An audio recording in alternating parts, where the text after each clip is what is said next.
আসসালামু আলাইকুম। আপনারা দেখতে পাচ্ছেন যে আমরা বিগত কয়েকদিন যাবৎ বন্যার্তদের জন্য কাজ করে যাচ্ছি মাঠে। তো আজকে আমাদের প্যাকেটিং চলছে, তো আমি দেখাবো যে প্যাকেটিংয়ে কী কী হচ্ছে, কী কী আমরা বন্যার্তদের জন্য আয়োজন করছি, আপনারা দেখবেন। হ্যাঁ, প্রথমে আমরা হচ্ছে শুকনো খাবার টোস্ট দিছি, পানি দিছি,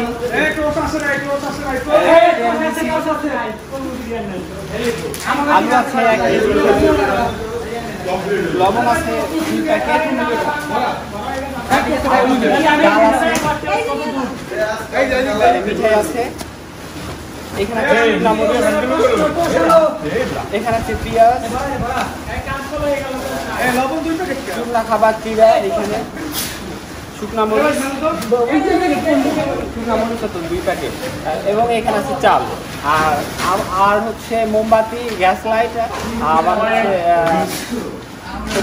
বসার কয়েল, আর হচ্ছে মোমবাতি, এই আর বিভিন্ন জিনিস আমরা আরেকটা প্যাকেট করে নিব। আপাতত আমরা 1 প্যাকেটে এইগুলো রাখি। আরও আমাদের আলহামদুলিল্লাহ ওষুধ আছে, স্যালাইন আছে, এগুলা আমরা ভিন্ন আরেকটা করে প্যাকেট করবো। তো আমরা এক একটা পরিবারের 2টা করে প্যাকেট দিব। এখানে আছে মূলত 500 পরিবারের আয়োজন, এবং আরও 2000 লোকের খাবার আমরা ওইখানে নিয়ে রান্না করে খাওয়াবো তাদেরকে। আসসালামু আলাইকুম।